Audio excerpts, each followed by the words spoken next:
आस्वादन होता है 6 प्रकार में। ऐसे ही एक आयुर्वेद का रस है जो व्यक्ति को दुखों से निवृत्त करता है। एक भक्ति रस है जो भगवत विषय परम तत्व को बताता है। और अंतिम साहित्य रस है। तो साहित्य रस आपने देखा होगा भरतमुनि के अनुसार 8 प्रकार का, सांख्य रस, नवमो के संतो रसः, और हिंदी में 11 रस प्रादुर्भूत होते हैं। तो अगर आदरणीय प्रशिक्षण दाता जी की अनुमति हो तो मैं सर्वप्रथम कविता सुनाना चाहता हूँ। ये हमारे गुरु के द्वारा स्वरचित कविता बनाई गई है। कविता के जो बोल हैं वह गुरु जी अपने शिष्यों को बता रहे हैं। आप ही सर्वप्रथम आनंद लीजिए कविता का। कविता में क्या कह रहे हैं गुरु जी अपने शिष्य को, ध्यान से सुने, बीरस छंद में है और सामान्य भाव में गा रहा हूँ मैं। खड़ा नहीं अपने घर सॉरी समझ आता हूँ क्योंकि बीपी लो हो रहा है, इससे मेरे थोड़ा हाथ भी काम रहेगा, फिर भी आनंद लीजिएगा।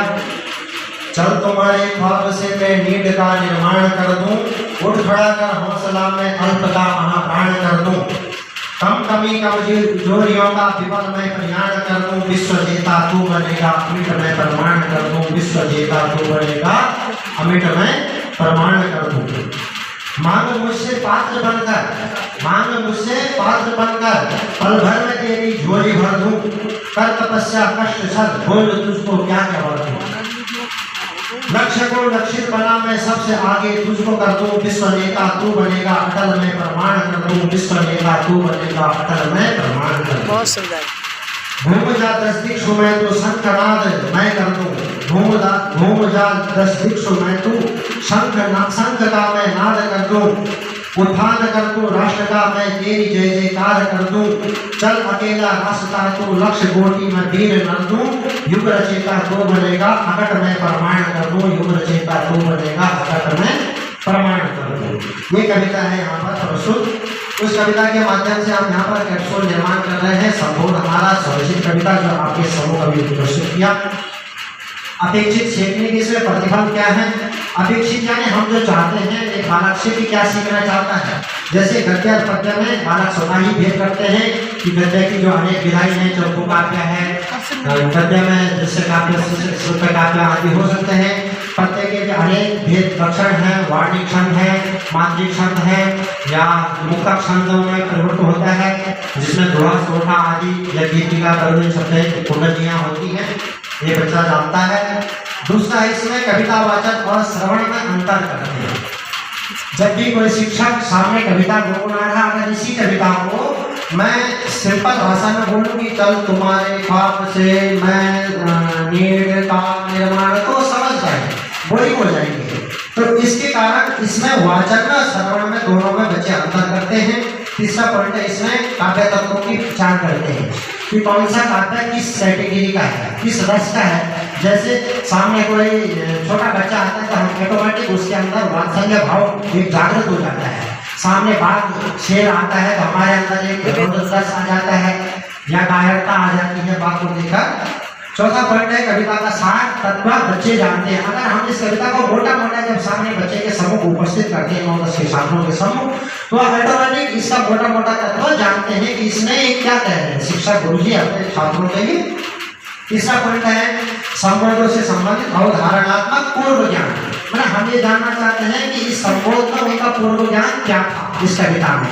तो कह रहे हैं नंबर 1, छात्र गद्य पद्य को पढ़ते हैं, गद्य और पद्य में भेद करते हैं कि गद्य किसे कहते हैं जो एक कवि की उत्कृष्ट रचना है, सामान्य बोलचाल की भाषा में प्रयुक्त होती है, चाहे वह उपन्यास हो, जीवनी हो, यात्रावृत्त हो, डायरी हो, रिपोर्टाज हो, नाटक हो, इसको गद्य कहते हैं। पद्य जिसमें श्लोक हो, दोहा, सोठा, चौपाई आदि मुक्तक छंदों से या वृत्त या वार्णिक मात्रिक छंदों से प्रवृत्त हो, उसे गद्य पद्य कहते हैं।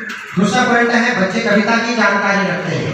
आपने देखा होगा कि हम छोटे छोटे बचपन में थे ना, हमारे मम्मी पापा या दादा दादी हमें लोरी सुनाते थे, कविता सुनाते थे, कहानी सुनाते थे, तो बच्चा उसी समय से कविता के प्रवृत्त होता है। तीसरा पॉइंट है छात्र पूर्व में कविताओं का श्रवण वाचन तथा पठन कर चुके हैं। श्रवण उन्होंने दादा दादी नाना नानी से सुना है। वाचन की प्रक्रिया कई बार दादा बोलते हैं, एक बार एक पंक्ति बोलते हैं, जैसे हमारी भाषा बोलते हैं हे मेरा नन से लिपि का जो गाना है बच्चे को सुनाना जरूरी, मेरी आंखों को बाला सेजा, तो वो बच्चा भी बाद में गाता है साथ में। ऐसे ही कविताओं का श्रवण, उसके साथ वाचन और उसके साथ बार बार में पठन भी करने लग जाता है। जब उसको अक्षर ज्ञान होना शुरू हो जाता है तो वह बच्चा पठन करने के लिए भी प्रेरित होता है। चौथा पॉइंट हमारा है त्रुटि विश्लेषण कक्षा कक्ष के अनुभव के आधार पर। अब ये जो विश्लेषण संश्लेषण तुलनात्मक विधि अन्य प्रयोग किए जाते हैं यहाँ पर हम ये देख रहे हैं कि व्यक्ति ने संभावित त्रुटियां इसमें क्या कर सकता है कविता में, या समाधान उसके क्या हो सकते हैं। दो पक्ष हैं इसमें। पहला पॉइंट है हमारा संभावित त्रुटि में कि बालक आरोह अवरोह की त्रुटि करते हैं कि कहाँ पर उसको गति देनी है, कहाँ पर उसको पॉइंट को चढ़ाना है, कहाँ से उतारना है उस कविता को।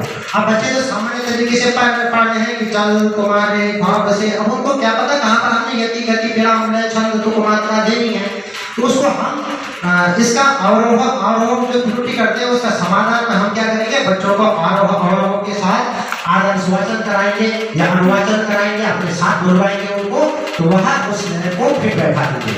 अगली दूसरा है त्रुटि वाचन में कि क्या त्रुटि करेंगे, कविता वाचन करते समय लय यति गति के उच्चारण में त्रुटि करते हैं। कई बार शब्द मात्रा के उच्चारण में त्रुटि हो जाती है, कई बार समझ की मात्रा में भी त्रुटि होती है। जैसे मैंने यहाँ पर लिखा है अकट में प्रमाण कर दूं, अटल में प्रमाण कर दूं, अकथ में प्रमाण कर दूं। यहाँ पर जो शब्द अलग अलग है, एक के ही अनेक अर्थी शब्द है कि इस समय बच्चा कई बार समझ नहीं पाता, वो कह रहा है कि एक ही शब्द बार बार क्यों आ रहा है यहाँ पर। तो ऐसी जगह में बच्चे त्रुटि करते हैं तो उनको हम क्या करेंगे, कविता को लय यति गति के साथ उनको उस जगह शुद्ध उच्चारण करेंगे, उनको समझाएंगे कि ये शब्द का अर्थ क्या है।